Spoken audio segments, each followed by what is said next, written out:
कल्पना कीजिए, जब युगों के गहन अंधकार को चीरते हुए भगवान कल्कि अपने श्वेत अश्व पर सवार होकर धरती पर उतरेंगे तो क्या होगा।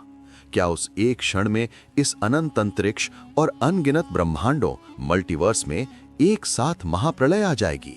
जब हमारी पृथ्वी पर पाप और पतन अपने अंतिम चरण में होगा तो क्या करोड़ों प्रकाश वर्ष दूर किसी अन्य आकाशगंगा गैलेक्सी में पनप रही नई सभ्यता भी उसी पल नष्ट हो जाएगी।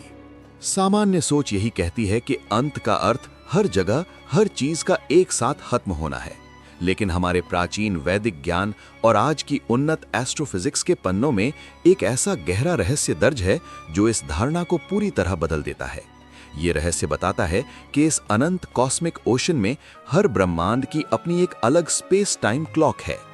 इस रहस्यमयी गुत्थी को सुलझाने के लिए हमें सबसे पहले समय की प्रकृति को समझना होगा।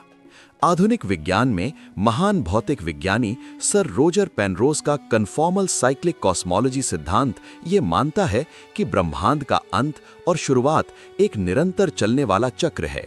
हैरानी की बात यह है कि हमारे वेदों में भी समय को एक सीधी रेखा यानी लीनियर टाइम नहीं बल्कि एक अंतहीन चक्र यानी साइक्लिकल टाइम माना गया है। ये काल चक्र मुख्य रूप से 4 युगों में विभाजित है। सतयुग, धर्म और सत्य का स्वर्णिम काल 17,28,000 वर्ष, त्रेता युग 12,96,000 वर्ष, द्वापर युग 8,64,000 वर्ष, कलयुग 4,32,000 वर्ष, जिसमें आज हम जी रहे हैं। इन चारों युगों को मिलाकर एक महायुग बनता है। जब ऐसे 1000 महायुग बीत जाते हैं तब जाकर सृष्टि के रचयिता ब्रह्मा का केवल एक दिन यानी कल्प पूरा होता है और उतनी ही लंबी उनकी रात होती है। ब्रह्मा जी की कुल आयु 100 वर्ष बताई गई है, जो हमारी पृथ्वी के मानव समय के अनुसार लगभग 311.04 ट्रिलियन यानी महाशंख वर्षों के बराबर है।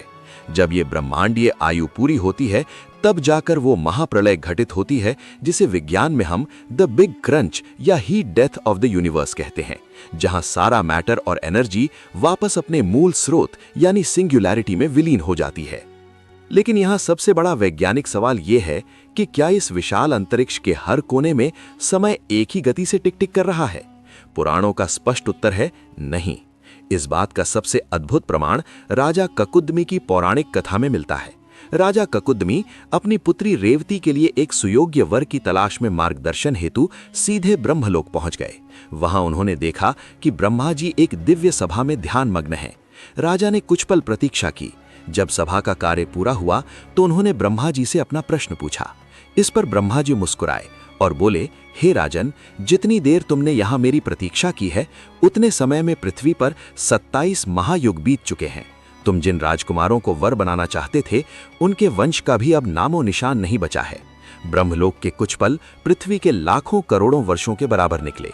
सदियों तक इस कथा को केवल एक मिथक माना गया, लेकिन 20वीं सदी में जब एल्बर्ट आइंस्टाइन ने अपनी जनरल थ्योरी ऑफ रिलेटिविटी दुनिया के सामने रखी तो ये कथा एक वैज्ञानिक सत्य में बदल गई।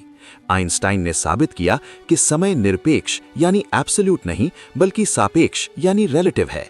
अत्यधिक गुरुत्वाकर्षण यानी ग्रेविटी और गति के कारण समय धीमा या तेज हो सकता है। विज्ञान में इसे टाइम डायलेशन कहते हैं। अगर आप किसी विशाल ब्लैक होल के इवेंट होराइजन के पास चले जाएं तो आपके लिए समय पृथ्वी पर मौजूद लोगों की तुलना में बहुत धीमा हो जाएगा। ठीक वही घटना राजा ककुदमी के साथ ब्रह्मलोक, जो शायद एक उच्च गुरुत्वाकर्षण या उच्च आयामी क्षेत्र था, में घटी थी। हर दुनिया अपनी अलग घड़ी पर चलती है। विज्ञान की यात्रा यही नहीं रुकी। आज की क्वांटम मैकेनिक्स और स्ट्रिंग थ्योरी एक और चौंकाने वाला सिद्धांत पेश करती है, मल्टीवर्स या बहुब्रह्मांड का सिद्धांत। इटर्नल इन्फ्लेशन के सिद्धांत के अनुसार हमारा ब्रह्मांड कोई इकलौता अस्तित्व नहीं है। इस अनंत अंतरिक्ष में ऐसे अनगिनत ब्रह्मांड हो सकते हैं जो कॉस्मिक सूप में बुलबुलों की तरह तैर रहे हैं। हर ब्रह्मांड के अपने अलग फिजिकल नियम, अपनी अलग ग्रेविटी और अपनी अलग टाइमलाइन है। यहीं पर आकर हमारा प्राचीन वैदिक ज्ञान और आज की एडवांस क्वांटम फिजिक्स एक बिंदु पर मिल जाते हैं। वेदों के अनुसार अनंत कोटि ब्रह्मांड हैं। विज्ञान भी ठीक यही कहता है कि मल्टीवर्स में हर ब्रह्मांड की अपनी अलग उत्पत्ति, बिग बैंग, और अपना अलग अंत है। इस विस्तृत वैज्ञानिक और आध्यात्मिक समझ के बाद अब हमारे मूल प्रश्न का उत्तर शीशे की तरह साफ हो जाता है। क्या भगवान कल्कि के अवतार के समय कलयुग का अंत पूरे मल्टीवर्स में एक ही समय पर होगा? इसका उत्तर है बिल्कुल नहीं। सनातन धर्म में प्रलय को भी श्रेणियों में बांटा गया है। खंड प्रलय, जो एक युग के अंत में होती है, जैसे कलयुग का अंत, ये एक लोकल इवेंट है जो केवल हमारे ब्रह्मांड या हमारी पृथ्वी के सिस्टम को रीबूट करती है। प्राकृत प्रलय, जो ब्रह्मा के एक दिन के अंत में होती है। महाप्रलय, जो ब्रह्मा की आयु पूरी होने पर होती है, जब सभी ब्रह्मांड एक साथ महाविष्णु यानी परम ऊर्जा में विलीन हो जाते हैं। जब भगवान कल्कि अवतार लेंगे तो वो हमारी पृथ्वी के चरम पर पहुंच चुके कलयुग का अंत करके सतयुग की नई नींव रखेंगे। ये हमारे ब्रह्मांड का एक प्लैनेटरी रीसेट होगा। धर्म ग्रंथों में कलयुग के आखिरी दौर का जो वर्णन है, वो आज के क्लाइमेट चेंज, इकोलॉजिकल कोलैप्स और जेनेटिक म्यूटेशन की थ्योरी से हूबहू मेल खाता है। ग्रंथों के अनुसार जब मानव का पतन अपने चरम पर होगा तो इंसानी आयु घटकर मात्र 20 से 30 वर्ष रह जाएगी। विज्ञान की दृष्टि से ये प्रदूषण और रेडिएशन के कारण डीएनए के कमजोर होने का संकेत है। प्रकृति अपना संतुलन खो देगी, भयंकर प्राकृतिक आपदाएं आएंगी और अंततः आकाश में 12 सूर्य एक साथ प्रकट होंगे। आधुनिक विज्ञान के नजरिए से ये ओजोन परत के पूरी तरह नष्ट होने या अंतरिक्ष से आने वाले भयंकर सोलर फ्लेयर्स का प्रतीक हो सकता है, जिसकी गर्मी से नदियां और समुद्र वाष्प बनकर उड़ जाएंगे। इसी भयावह कॉस्मिक इम्बैलेंस के मध्य सिस्टम को वापस संतुलन में लाने के लिए एंटी एंट्रोपी फोर्स के रूप में भगवान विष्णु का अंतिम अवतार कल्कि प्रकट होगा। वो अपने श्वेत अश्व पर हाज में एक दिव्य ऊर्जा रूपी खड्ग लिए अवतरित होंगे और नकारात्मक शक्तियों का सर्वनाश करेंगे। लेकिन याद रखिए, ये केवल हमारी दुनिया का रीसेट होगा।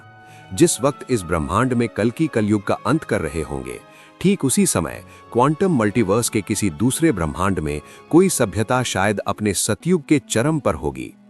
किसी अन्य लोक में अभी बिग बैंग के बाद ग्रहों का निर्माण ही हो रहा होगा। हर ब्रह्मांड अपनी स्वतंत्र समय रेखा और अपनी नियति पर चल रहा है। अब ये पूरी वैज्ञानिक और आध्यात्मिक समझ एक नया और बहुत ही रोमांचक प्रश्न खड़ा करती है। अगर क्वांटम फिजिक्स के अनुसार हर ब्रह्मांड के अलग नियम और अलग चक्र हैं, तो क्या उन सभी अनगिनत ब्रह्मांडों में अलग अलग कल्कि भी अवतरित होते होंगे? क्या हर समानांतर ब्रह्मांड में धर्म और अधर्म यानी पॉजिटिव और नेगेटिव एनर्जी का यही कॉस्मिक मैकेनिज्म काम करता है? और क्या इन सभी अनंत ब्रह्मांडों का स्रोत एक ही परम सिंगुलैरिटी है? इस रहस्य का अंतिम उत्तर शायद खोजा जाना अभी बाकी है। इस विषय पर आप क्या सोचते हैं? क्या आपको भी लगता है कि हमारे प्राचीन वेदों में जो लिखा है, आधुनिक विज्ञान आज उसी को साबित कर रहा है? अपनी राय नीचे कमेंट सेक्शन में हमें जरूर बताएं। अगर आपको ये वीडियो जानकारी से भरा और दिमाग को झकझोरने वाला लगा तो इसे लाइक करें, अपने दोस्तों और परिवार के साथ इसे शेयर करें और ऐसे ही स्पेस, साइंस और आध्यात्म के गहरे रहस्यों को समझने के लिए हमारे चैनल को सब्सक्राइब करना न भूलें।